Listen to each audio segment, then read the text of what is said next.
Welcome, everybody, to Dead Talk Live. And tonight we have special guest Owen Egerton. Let's see, writer, director, actor, producer. You've done the whole nine yards. How you doing, Owen? I'm good. It's really good to be here. You forgot to mention dancer. I'm a hell of a dancer too. So We have to add that to your resume here as well. Love the Halloween poster in the background. thanks. It's actually funny enough. It's Halloween 4, I loved which usually Halloween 4. me too. It's like it is very close to my heart, and I love Halloween 4. So and that was a gift from a dear friend, Yeah. because I think it might be my favorite of all of them. Halloween 4, it's funny, it's the first one after Halloween 3, which is Season of the Witch, which is totally not Michael Myers. And they decided smartly to bring back Michael Myers. And I loved Halloween 4. And uh, I love the way they brought Michael back, him in the hospital. And I remember that scene when he's being tracked away in the ambulance, and the paramedics talk about a surviving niece, and you see him clutching. Yeah, yeah, that Yeah. was awesome, awesome. I Uh, think he was like I saw it like I saw it on video when I must have been, I don't know, 15, maybe 16. I'm not even sure, but for whatever reason, that was like the movie. Was like, I love this, and hmm I'd watched horror movies before, and I'd been into horror movies for a while, I guess. But for whatever reason, that grabbed me in such a fun way. Like, It this was. is violent and weird and cool, and I freaking love it. Yeah, I'm totally with you on that. So you have a little bit of a horror resume yourself. So, how far are you a lifelong horror fan?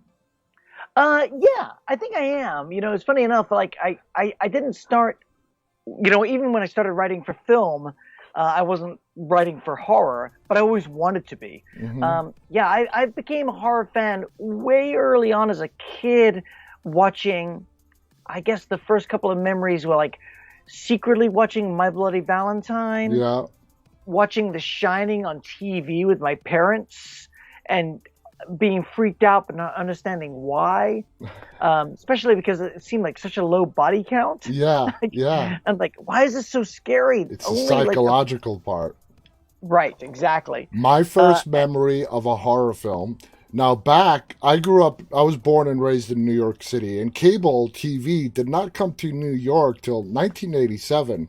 But what we had, I don't know if this might be before your time, there was a service called WHT. It got swallowed up by HBO. And basically, it was a little box that they had installed in your home. It only became active at 8 o'clock at night, and it was just movies from 8 o'clock to like about in the early morning hours. And my first horror movie I watched was the original Halloween on WHT, and I have just vivid memories of that opening scene of the hand opening the drawer, grabbing the knife, putting the mask on, going up the stairs, and murdering his sister. That is yeah, my first memory of horror. that's a great first memory. That's Yeah, pretty. yeah. So let's talk about your stuff. Bloodfest. Great movie. You did everything. You directed it, wrote it, even had a part in it, and you produced as well, correct? I wasn't officially one of the producers. I don't think I was. I wasn't one of the producers, but I work pretty tightly with the producers that I'm lucky enough to work with. But they've got skills like math that I don't have. So Yeah. yeah. So when it came to Bloodfest, was it entirely your concept when you wrote it?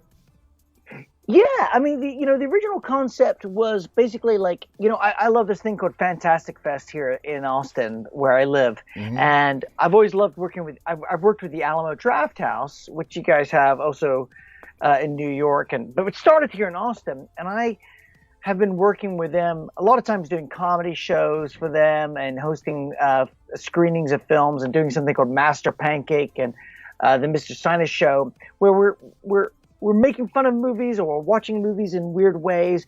We're watching Jaws, but people are watching from inner tubes floating on a river. We did a screening of like a different movie, like with Deliverance, Yeah. but on the long, like along a river where everyone had canoed to get there.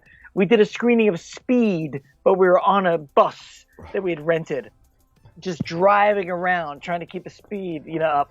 And for that, I was like, I love the idea of anytime a movie kind of seeps out into the real world. Hmm. And I came up with the idea of like, wouldn't it be fun to go to like a dream festival where everyone was watching the movies, but you could just walk around those screamscapes, those horror landscapes that we recognize from these movies.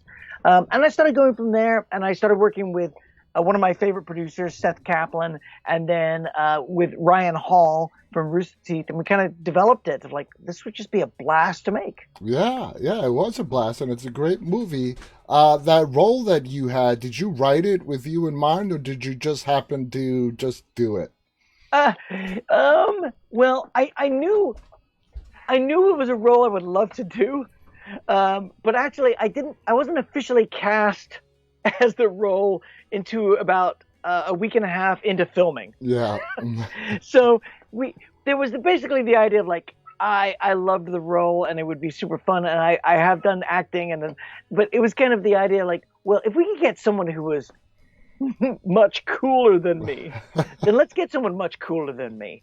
But in the end, I think I was lucky enough that we didn't get someone much cooler than me, and I was No. allowed to do it. It's always Very good to be similar on the to how I feel screen. about my marriage. Very lucky nobody cooler showed up. Exactly. I feel the same way sometimes. Now, there was some very well placed light humor in the film. Was that all written in the script? Was it ad libbed? How did that come to be? Let's see. Well, a lot of it was written in the script, but we did leave, and I love to do this when directing. I love to leave a lot of room open for what are the best ideas just coming through. I remember reading about Romero and doing Dawn of the Dead, of just like, okay, everybody, what's another idea? And someone yelling, what about a pie fight with the zombies? Like, let's do it. And of course you see that Yeah. in the cut. It's like, well, that's pretty brilliant. Like just letting people contribute. So like, there's some great ideas and some great one-liners that came from the actors, that came from the crew, that just came from people who just being excited to be there. I think a lot about Nick Rutherford. Nick Rutherford was in our cast, and he plays Lenjamin, and he is so funny. And it was like, it would be a crime to not let him just improv a few takes and just say the funniest things that come into his head, because it's so Yeah. great. It is. It is. Now, how did it feel taking on a genre that's very difficult when you try to put some lightheartedness into a horror movie? It's a very fine balance, and you pulled it off quite nicely. But it does offer you some freedom because it's not really done as often as people might think. Uh, did it allow you creative freedom to try different stuff and utilize different methods? It was a funny thing, I got to say. It was something I think I discovered in the process of making the film, of how much we actually love the fun of horror. When we made it a couple of years ago, I think we were still in this phase of like, gosh, isn't it amazing? And Hereditary is so incredible. The Lighthouse is so moving, and we love the Witch is wild. We love, all movies I love. None of which we would call fun. We No. wouldn't call fun. But I remember that when I think back to my childhood, it's like it's Friday the 13th Part 6, Jason Lives, that I love because it's fun and it's funny and it's fast and it's gory and it's scary, but at the top of the bill, it's fun. Uh, And I think I kind of rediscovered that even while making the film. I'm like, oh yeah, a horror film that's fun. That for me, that's often the horror film that I rewatch yeah. again and again and again. I had Tom Matthews as a guest, and he was the lead in Friday the 13th, Part 6. And I told Tom, Part 6 for me is like the last great Friday the 13th movie. Because I feel exactly the same way you do about it. It's a fun movie from the beginning of, his character, Tommy, going apeshit on Jason's corpse, Yeah. and him wanting With to make Horseshack. yeah, him wanting to make sure he's dead actually brings him back to life, Frankenstein style. So I mean, that was a total awesome honor to get to talk to him. That's so cool. Is there a special balance that you gotta, a tightrope you gotta walk when balancing humor with horror?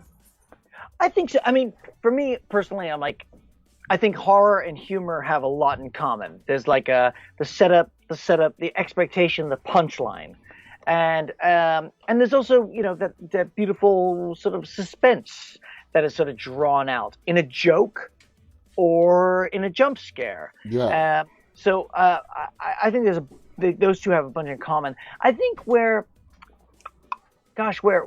horror, like I'm not usually a fan if horror too clearly winks at the audience. I think what I mean by that, it says, you know what, don't care if people die. yeah, I think that can be like, oh gosh, I kind of lose it a little bit sometimes when horror says don't care if people die. yeah, When you lose the stakes, I think you lose some of the scares. And that is a thin line, and I wouldn't know exactly how to define it. yeah. But but I'm with you that is a thin line, and I would think it's like instinctual. Like maybe so. you can't really put it into words. It's just a feeling of what might and might not work. You know. Yeah, yeah. Now, Bloodfest also tackles what I would call some like social commentary issues like violence in media. How important was this to you? Well, I mean, one of the big things, even when talking to Tate Donovan, who, bit of a spoiler, but plays our villain, Hmm. but I've always been slightly irritated and amused by media folks who are like, oh gosh, these horror movies are causing our violence, which is a little bit like saying that mirror makes my hair look bad.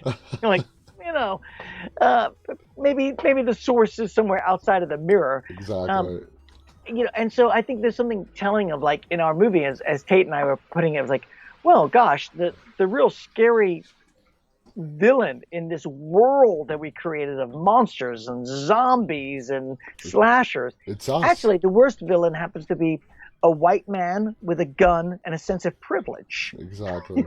And I think it says a lot for our world It today. does. It does.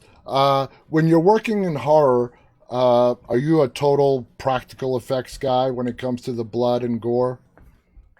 I love the practical effects. So, like on Bloodfest, we got to work with Hogfly and Meredith Johns and her group, who I love to work with. And I think she told me that we had like the record of the amount of blood, like by gallon, like Wow. in any Texas-made film. I was like, I think she said we're really close. I'm like, well, add a couple of gallons because we're gonna make it. We did use a bit of CGI to sort of augment it, to add on to it a little bit, and that's, I think, basically how I love to work. I'm like, use the practical effects, get it out there. It's so much more fun to watch. It's so much more fun to feel. It's actually, quite honestly, it's so much more fun to film. I just love it. But then I'm also cool with like, and then you can come in the same way you're going to color a film, you're going to add the sound effects. So if you can improve it a little bit with special effects Oh yeah. on that side, then I'm okay with that. Yeah, use all the tools at your disposal. How do the actors feel about getting all messy with the blood? They seemed okay at the time. There were a couple of extras. I remember being a little surprised with how bloody they got. But for the most part, I mean, I think it's why what I was saying again about like it being so fun to film. Yeah. I mean,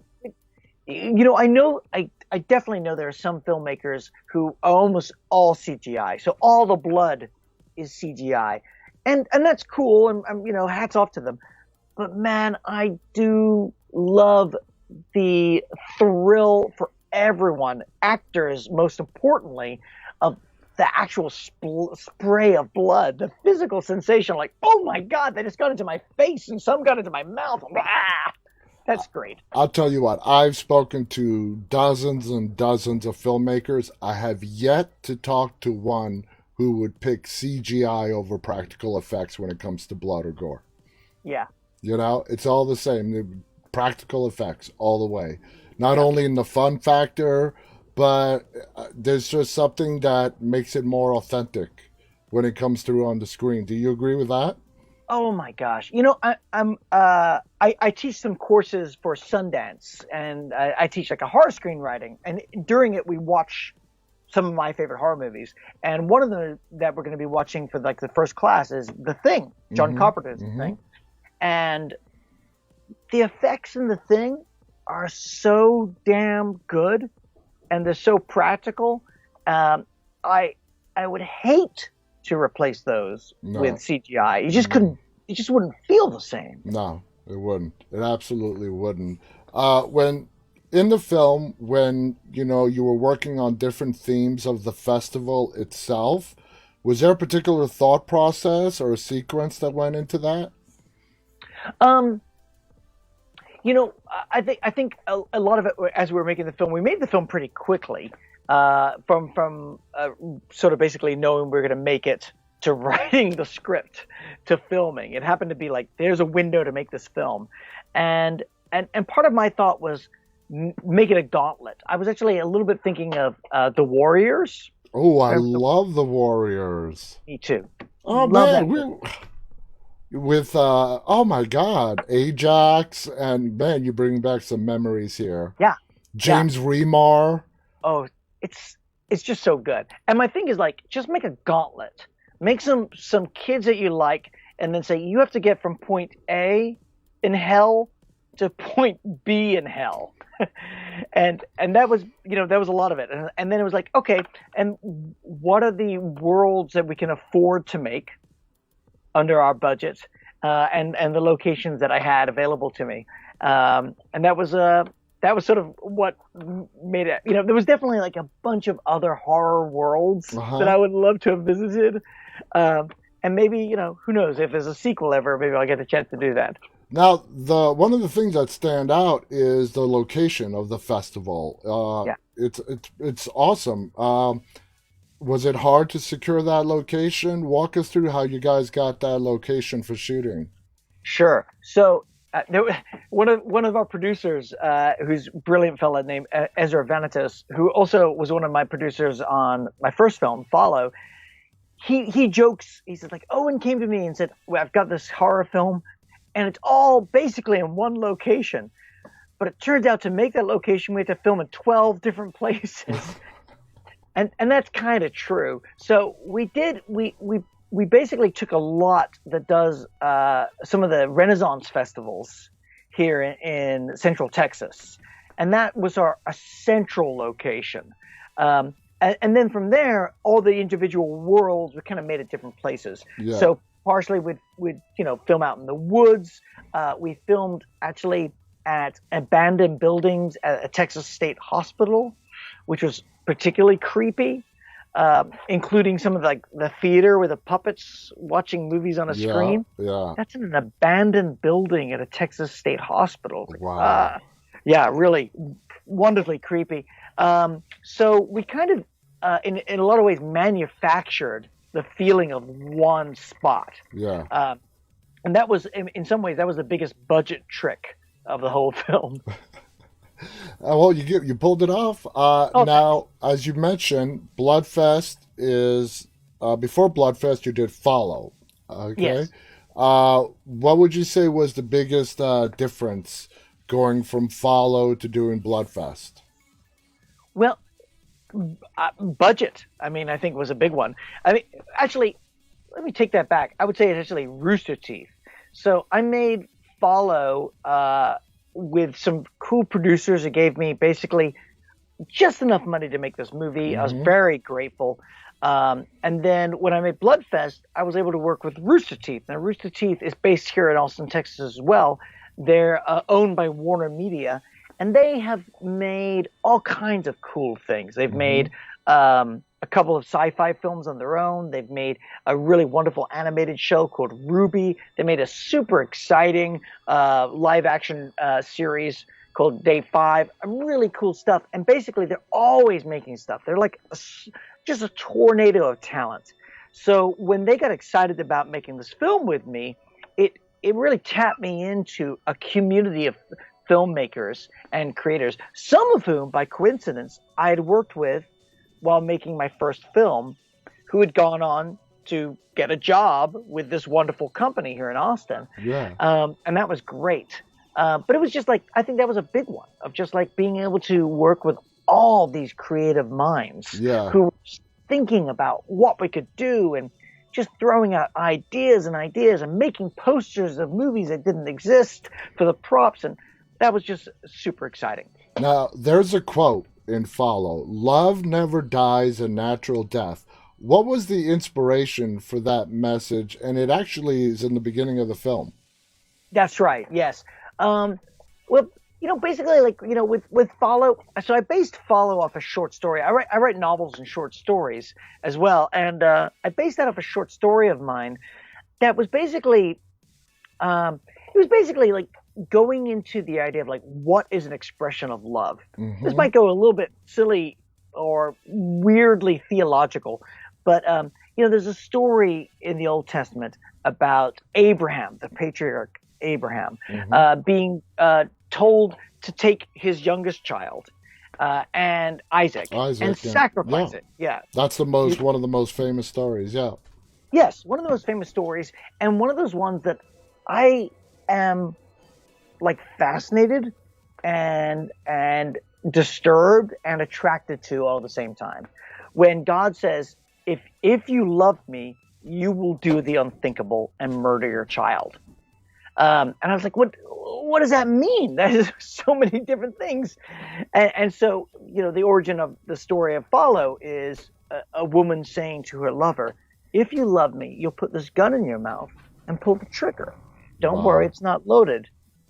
You just have to trust me. And so there's something about like, whoa, what happens with love? What happens with that kind of love where you love someone so much that you're willing to jump past logical thinking or even self-preservation? Exactly. And what happens after that? It's like the trust game where you're in a circle and you fall back and trust that your friends are going to not let you fall. Yeah. Now, you said you write novels, short stories, and you obviously write screenplays. I would assume that writing novels as opposed to screenplays, it is completely two different worlds. Am I right? It is. It really is. It's a funny thing. I think through the years, they've started to impact each other, the skill sets of both. In fact, right now I'm working on the screenplay version of one of my novels. Okay. And that's kind of a fascinating experience. But they very much are. I mean, partially because a screenplay or a film is a visual experience. Yes. You only know what someone's thinking by the expression they give or the words they say. Within a novel, I can dive into someone's thoughts. I can spend pages sort of flowing through their thoughts. And that's just it's a more internal art form in that way. Now, was Follow your first directing feature film? Yes, it was my first feature, yeah. I'd done some shorts, but yeah, that was my first feature. Now, were you nervous going into direct your first feature film as opposed to doing shorts up until that point? No. Yeah, I was nervous as shit. I was really, really nervous. Yeah, it was this weird thing of like, I'd written screenplays but I was jumping into waters and not knowing how to swim. And I knew I didn't know how to swim. But I kind of was aware, like, well, at this point, the only way to learn is to really get wet. So I was very lucky, very lucky with all the films I've done, to have producers and a crew who knew how to do so much. I've always been sort of realizing that I'm just sort of learning in the process. I didn't go to film school, so a lot of what I have to learn is just sort of like as I go. But I enjoy doing that. I kind of I kind of like the process of almost drowning. I would think that spending just time on a set and just soaking everything in, how everything is done, even the verbiage that's being used, is better than anything a school can offer. You know, you might be right. I didn't go to film school, like I said, so I can't quite speak to it. But it does. I did learn so very much, and I have had friends who say, "Save your money for film school and put it towards your first feature." I've heard that. But also, I mean, I have a lot of friends who like went to AFI or different film schools, and I'm amazed at what they know and the depth of insight. Now, with Follow as opposed to Bloodfest, there's a nice combination of high tension and horror, uh, which can also be very tricky. What was the challenge in trying to get that right? Oh gosh, I mean, so much. You know, with Follow, we made it. We didn't have many days to film. We didn't have much budget to work with.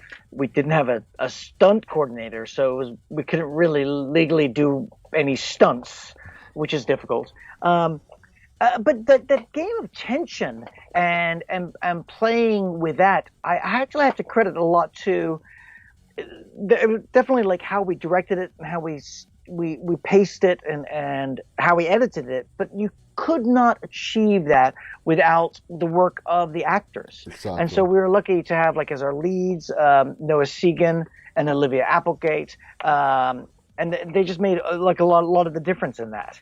Now, I've heard many directors say 70% of directing is casting. Are you on that side of the fence? I am.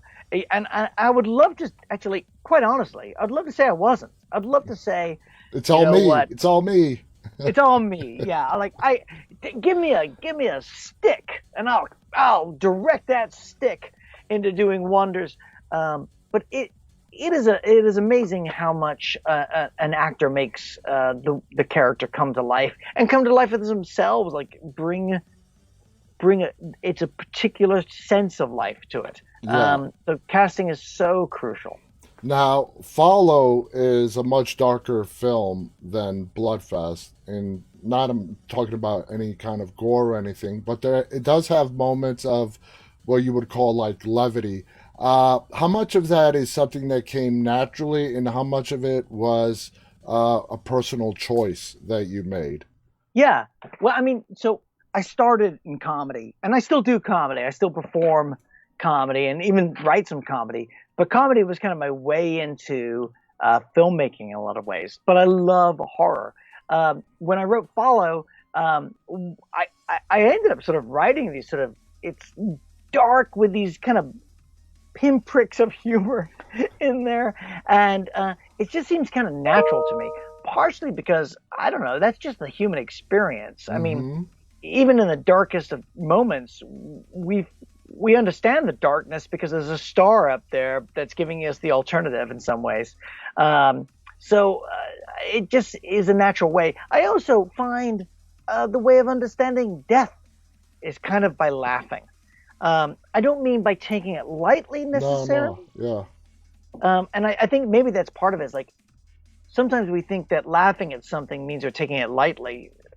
Uh, I don't know. It means we're finding it funny, and that might be something different.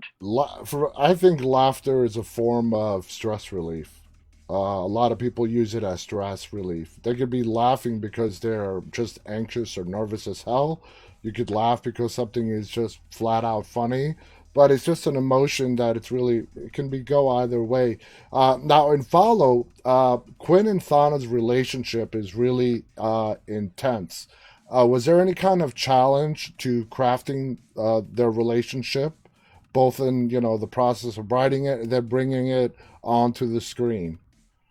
Yeah. So, it's funny, like in the writing it process, like I remember showing my then very new wife the short story when I first wrote it. Uh, and she was like, "Oh, this is awkward. This happens in our house in South Austin. I know what's going on here." Like, like, well, but she's dead. I'm like, no, you're alive.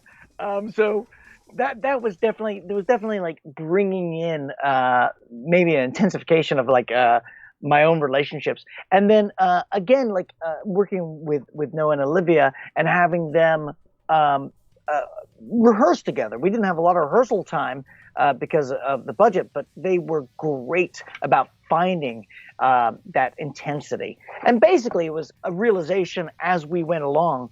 We were a very small crew, we were a small cast, and we learned more and more as we went, but almost from the beginning, that if this was going to work in any kind of way, it would take an intimacy of being willing to go to these Yeah, darker places and intimate places. exactly. I love to think of that film as being very much a love story, Hmm. even though for a large part of it, one of the participants in the love story is a corpse. Yeah, yeah, Um, but love is strange. exactly. Go to Gary Oldman Dracula. The log line is "Love never dies." Yep. You know. Now let's move to some of your novels. Hollow, recognized as one of the best books of the year by NPR. What does that type of recognition? What did it do for you in your career? That's a good question. It was funny. Career wise, I'm not sure what it did for me. Honestly, it was really wonderful to hear that. I found out that NPR had awarded that right when I think it was editing Bloodfest and filming Mercy Black, and I was thrilled because novels are my heart's love. Um, but I'm not sure if it necessarily had a big paycheck or anything like that come around along with it. More, if anything, it was just a sweet recognition. That movie, that book particularly was like a really heart work, soul work to write, and to find out that people enjoyed it meant so much to me. Um, if that makes sense. It makes absolutely sense. It's the recognition as opposed to it putting a monetary value on it. Now, Yeah. moving forward, you have all these talents and passions, novel writing, script writing, you've directed and whatnot. Do you want to continue doing everything, moving a little bit of everything moving forward, or do you want to focus on one or two particular areas? It's a good question. It's a question I should be asking myself more often. I I I love doing it all. And so if I get the opportunity to do it all, I will. So I am still, writing screenplays, and there are definitely sometimes when I'm writing a story or a screenplay that I think, oh gosh, there's another director. She would be perfect to do this one. This is right for this person. And then there are ones that are like, I would love to do this, and I think my skills work with this. So Hmm. and I work in, and also I'm doing a fun podcast, a horror podcast that I'm writing and directing for Rooster Teeth right now that I'm super excited about. And so I think my joy is to be continue to do it all. Yeah, why As not? long as people let me, I'll do it all. One of your more recent films, Mercy Black. Where did the concept for Mercy Black come from? So the original concept of Mercy Black actually started way back, back when I was working on Follow, and Follow was going to be. I said I've been writing for Hollywood, but Follow was going to be my first indie feature that I would direct, Hmm. and we had lost financing, and for briefly, I was like, I don't know, we're going to make it. What's going to happen? And I was at a party with a friend of mine, and he started telling me about the Slender Man killings, or stabbings, sorry, and I had not heard about that.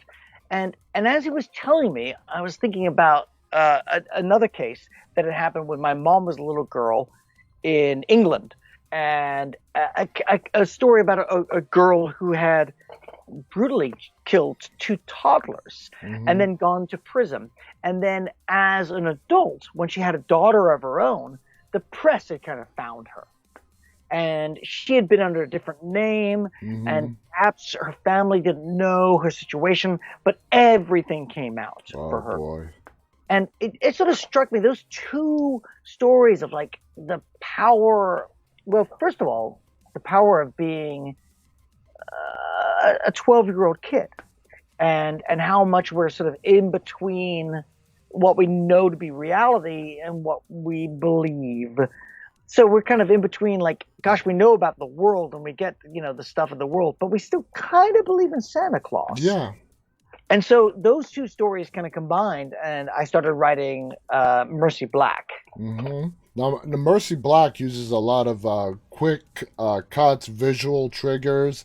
Is that something that you worked very closely with the editor with?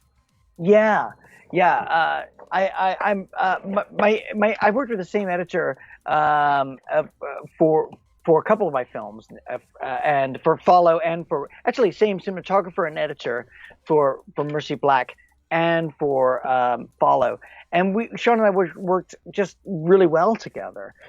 Just sort of like discovering different aspects that would help cut things up, help add to the tension, and that was super fun. And then shortly toward the end, when we were finishing it up, I got a chance to work with, well, I not to work. I just basically asked for the advice of C. Robert Cargill, who's a screenwriter of Sinister, Yeah. and he co-wrote with Scott Derrickson, his the director and his writing partner, and Doctor Strange, and also, which is coming out soon, The Black Telephone. And I was basically like, what do you think? And he had some great suggestions specifically about, like, take some of this one particular story aspect, the backstory, and cut it up more. Yeah. But yeah, Now, Mercy. John was the main ingredient behind making all that work. Now, Mercy Black is available on Netflix. Was it made financed by Netflix? Did they pick it up afterwards? How did Netflix get involved in this? Yeah, so I made it for Blum. It was in Blumhouse. We're originally in that way, and then Netflix came in after the film, or when the film was in post. Okay. Basically, the film was in post, and Universal and Netflix came in then. Wow, that's pretty sweet. Yeah, it's nice. I very much appreciate Now, that. what are your thoughts on this sort of surprise? The way it was released and having all these big studios come in and Netflix and Universal and Blumhouse and wanting to take this movie. I mean, you got to admit that's a pretty good ego boost. Yeah, it's a pretty fun ego boost. I kind of find like an ego boost is almost like a little bit of a, well, it's like a double espresso, right? It feels great for about 2 hours, and then you get And real then it sleep. fades away. Yeah, yeah. So I mean, that was really fun, and I'm so excited. And I still get very excited anytime I see, someone online talking about enjoying this film or that film that I've made. That's always a thrill, and I actually love that. I find, though, as much as I love that, what I really love, what actually ends up really feeding me, is making things. So I'm as eager as I am to celebrate any of those aspects. I'm like, I just want to keep making things. I love that process. I love being in the editing room. I love being on set. I love being in front of my laptop with a blank page. I love working with all these individuals to sort of make a weird world and a scary thing come true. Yeah. That's a thrill. Now, to add to your list, you mentioned this earlier as well. You were noted as one of Austin's top comics. I mean, your talents just never cease to end. What was that like? Well, so I mean, I gotta say, Austin's been very good to me. So I've been in Austin since I came here for college back in the '90s, and right out of college, I basically I had one job, and then I realized I wanted to write a book, and I was working on this book, and I thought, I know what in my heart I want to be a writer. If I could just not have to pay rent, then I could have more time to write. Yeah. So I quit my job. I left my apartment and I moved into a VW camper. Wow. And basically, like, I went swimming at the free Barton Springs in the morning and showered there. And then I'd go to coffee shops all day, and especially with free refills. And then I would do comedy gigs at night to pay my way. And the comedy gigs kept going for me, which I'm very lucky. And I started working and doing comedy gigs at the Alamo Draft House, making fun of movies, Yeah. with the Sinus Show, Master Pancake Theater, with my friends John Erler, who I still do shows with. And John is keeping Master Pancake online during the whole pandemic. He's been doing a brilliant job. And Jerm Pollitt, who is like the Elvis of my life, and inspiration. And just doing that was great. Like, Austin supported me by watching these comedy shows while I was struggling to write, and while I was trying to make the stories and the novels and the screenplays. And I've just been very lucky. So I still do comedy, and it still feeds me in a really beautiful way. I still get a really big kick out of it, and I'm just honestly very grateful to Austin. Are you a native Texan? No, I was born in England. Wow. Okay. Yeah, I moved to Texas when I was a little kid, like about 3 years old, a little less than that. Okay. Yeah, moved Wow. to Texas. Wow, that's great. Now, Yeah. what should we look soon in the future coming from your direction? What do you have in the works? Well, with Rooster Teeth, we are coming out with this podcast, a narrative podcast called Beneath, which is basically the story of an expedition that goes down to the Titanic Okay. and finds that not everything there is dead. Oh. Is So this very a horror? I It's a mean, whole podcast. all Yeah. right. That's And nice. it's a blast to make. I don't know. I remember reading Stephen King's comments about how horror radio was basically the height of horror, and I didn't get it until I started making this podcast. I'm like, oh, it is so scary to hear a sound and not know exactly where it's coming from. Yeah, H.G. Wells knows a little bit about something about that with War of the Worlds. Yeah, exactly. Yeah. So Oh I'm doing man, that, and then I've got some other things in the works. I've been doing some TV stuff and more stuff that I can't quite talk about, but that's I'm cool. excited about. That's awesome. Owen, I want to thank you so much for joining us. This has been so much fun, and we have a lot of stuff in common. I'm just impressed that you know the Warriors. Wait a second. Can you? Yeah, yeah, See if I have my picture here. Oh, can you hold on for one yeah, second? yeah, absolutely. I'd love to see it. I'm a huge Warriors fan. So, being a Warriors fan, you might know Michael Beck. Yeah. So this is my framed photo of Michael Beck signed. Oh man, that is so awesome. Yeah. My favorite scene in The Warriors is when they come across the baseball Furies and they go into Central Park. Yes. Though that was badass, you know? So cool. Good, because I'm sick of running from these wimps. I could quote that movie all day long. Owen, thank you so much for being our guest. This has been an absolute blast talking to you. Thank you so much. Any final thoughts you want to share before we go? No, I was going to say thank you for what you're doing. It's such a bizarre time the last few years, and Yeah. and such a weird time in the world and weird time in America. I just love that you're supporting like weirdness in creation. About the Absolutely. idea of like, let's take all the nightmares that are coming our way and craft them into something beautiful and fun, and then talk about it. Thank you. Like, let's Thank throw you. around that ball of energy and make something good out of it. So thank you for what you're doing. Thank you. That means a lot. And I want to thank all of our viewers. Thank you to Owen. Guys, stay safe. Until next time, on behalf of Owen Egerton and myself, stay walking. Good night.